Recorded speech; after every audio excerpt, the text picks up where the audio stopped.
Good morning mga lods. Aing adlaw na pod mga lods. So di 63T trouble na to gikan og pulumulok. So kani nga unit mga lods na-release na nato. Siyempre kay di man kita di nato napasagdan og naay mga problema sa unit nga ato ang ma-release. So ang problema ani mga lods magdagan siya, wala siya minor. So wala siya minor kung mag-andar. Dayon ang iyahang andar taas baba ang iyahang andar. So ang ato ang prospect ani kasagaran may tabo iskanon man ginato daan. So na dito ang OBD or nya scan. So pag scan nato ang ato ang na-detect is knock sensor. So knock sensor. So gi-erase wala mawala, so gilisda na pud nato og knock sensor. Same issue, nagka-problema na pud ang iyahang minor na lang gihapon. So nawala na tong iyahang knock sensor nga code. So gilista na to og knock sensor, wala na. Gi-erase na pud balik, nawala, wala na gid siya So ang problema nato karon is kaning iyahang down nga idle. So proceed ta sa wala man gid siya makita nga trouble code sa iyahang idle nga problem. So nga to ang gigamit nga scanner is kato lang scanner nga Ansel nga ordinary lang siya mga loads. So gi na nato, gi-scan, wala siya makita. So balik ta sa basic mga loads nga troubleshooting. So tan-aw nato ang mga vacuum na ba say mga hungaw. So isa pod na nga mga dahilan PCB na ba isa pod na nga dahilan linya sa brake, mga vacuum niya isa pod na nga dahilan. So wala mo gid siya nakita didto nga problema. So diri ta sa mga loads, diri kita sa proceed ta diri sa may throttle body siyang IECB. So common problem magini siya mga loads sa mga transformer basta mga inana walay mga trouble code. So nagkuan mi nag ilis mi og tanaw nako ang iyahang IECB. Kaning IECB mga loads is 2C ang code ani. So lisod-lisod ni siya pangitaon kay daghan man taog mga kontak nga pwede nato mapalitan o wala pud tay stock karon naman tay mga parts pud ani nga kuan pero sa 2C nga parts mga loads kaning sa iyahang D63 nga D63 nga IECB kani diri banda mga loads ang IECB. So kaning sa D63 mga loads nga kaning 2C nga code lisod-lisod gini siya pangitaon. So atong gibuhat nagtanggal ta sa lain nga unit para matrouble gid nato. So pagtaon nato mga loads sim lang gihapon, wala sigid siya nausab. So idle ang idle niya mo taas. So another na pod baliduhan na ka IECB ato ang gitaod. So ang kaning isa mga loads pagtaod nato kani kana isa kana nga pagtaod nato mga loads nakaungot siya permente kumbaga wala ta ka video ato tungod kay na busy pod. So ungot siya permente ba di ni siya kabalik, di siya kasira. So ang iyahan na pong problema mawala na tong iyahang magpatay-patay pero kusog na pod siya ang minor. Mutaas kayo iyahang RPM so na wala man gyud ni RPM ning ning D63T. Pero sa nato naa siya sa mga 1.8 o 1.8 o 2,000 kay siyempre pag buhi nimo sa clutch mudagan na gid siya. So di na kinahanglan siya kung taas gid siya minor. Unya nasa porsyon nga muutong siya kalit baba ana iyahang minor sa kakanaog. So siguro may nganong 9 ato. Unya si ilis mig bagong IECB kani mao ni duha na akong napalit. Same problem lang gihapon ang katong isa mo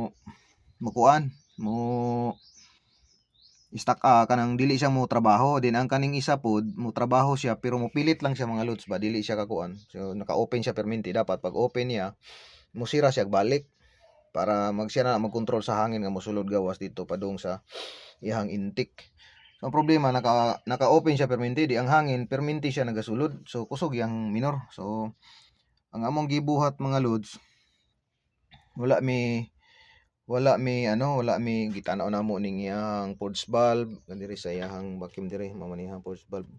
So okay man kaayo tanan, wala gyud siya nakita namo nga problema sa engine, walay problema. So diri ra gyud mi nagkuan kay siyempre dito mi nag-proceed sa kaning iyang gitawag kaning ECU mi nag-proceed mga lods. So layo ra kay siya no. Ay ECB naaman siya gilabay, naman siya current nga kuryente, naman siya live. So among gitestingan, ako siyang giingnan nga try na to og kay no choice naman, wala nang gid tanan, pila ni ka adlaw namo nga trouble mga lods. So giadto namo sa proceed mi didto sa unsay tawag ani kaning ECU o computer box. So mo ni ang mga lods. So nahurot na namo tanan, kani nag-ilis na kanin duha. So nag-ilis mi og ECU. So pag ilis na mo ECU mga lods, mao gini siya ang iyang gi-extra na nako ni siya mga lods para at least dili na nako masing malipat na pud ko, dili na magamit. Mao ni siya ang iyang code sa iyang mao ni siya sa iyang D63T nga 4x4. So gikuha nako ni, nag-ilis kog bag-o. Mao ni siya karon nakataod mga lods. So ni clear na siya, gitanggal na mo ning yang ICB valve kani ay ECB, gitanggal na mo among suksok lang, testingan lang namo. Pag on mo sa susi mo lihok na gid siya. Pagkatiud-tiud mo open ana, mo na nagyan trabaho. Siya makontrol lagi niya ang hangin nga mosulod padong dito sa iyang intake manifold. Na control na niya, di para tong una nga pag once muga na siya, pagkatiud-tiud mo pilit siya, di na siya kalihok. So mura siya maputol ang iyang current pa sa kuryente. So nagkuan kung anong naasay connection mo din ang nasirang nako mga lods kay kanang namanggoy usa uban good nga customer or no DIY. So ma-share lang nako at least kung maka-trouble tag inani, maka-trouble mo ginani nga kani siya dili sa tanang panahon daot ning IECB. No IECB. So kung dili na gid siya maagapan, nagi siya tendency nga diri gid sa iyahang kani siya mga lods, kaning iyahang ECU. So connection na siya day ang maka-control og kuryente gihapon nga mulabay padulong didto sa iyahang IECB. Pero wala siya akong anong wala siya trouble code. So siguro sa katong mga mahalo na nga scanner basig naa siya trouble code ug nagka-problema ning ECU. So wala jud mi nabasa, siyempre baratuhon ra mo nga mo ang scanner mga lods. Kay mao lagi wala patay budget para atong mga mahalon. So mao ni isang ako ang na-experience ani nga unit. Taon-taon na pud tag trouble ani nga mga unit. So ang ako alang kay siyempre pag mga inana o minor, mga inana. So nasi tendency kanilang ang problema kaning niyang ICB. So mo to kaluwis Ginoo mga loads na gyud na solve gyud sa pila to ka adlaw 2 days namo nga trouble. Naabot nami didto sa may intake manifold basig na ay hungaw dito kay which is kung magbungkag ka ani katong mga silicone mga mga part nga dili kay nimo malimpyuhan, dili nimo siya maalimpyuhan pagtanggal nimo pagtaod nimo balik aning intake manifold, nasa tendency nga munganga siya. So mo to halos tanan gi-trouble na gid namo tanan. So diri na gid milas nag-trouble diri sa may kanang pinakalas na gini siya. So mo to i-share lang nako mga loads, pero sa mga veterano po diha basig na mo experience na ani namo karon pa may ka-trouble nga inana pud ay mga loads nga naagi si tendency nga ang katong IEC valve IECB nasa ito punto nga mo gana usahay dili.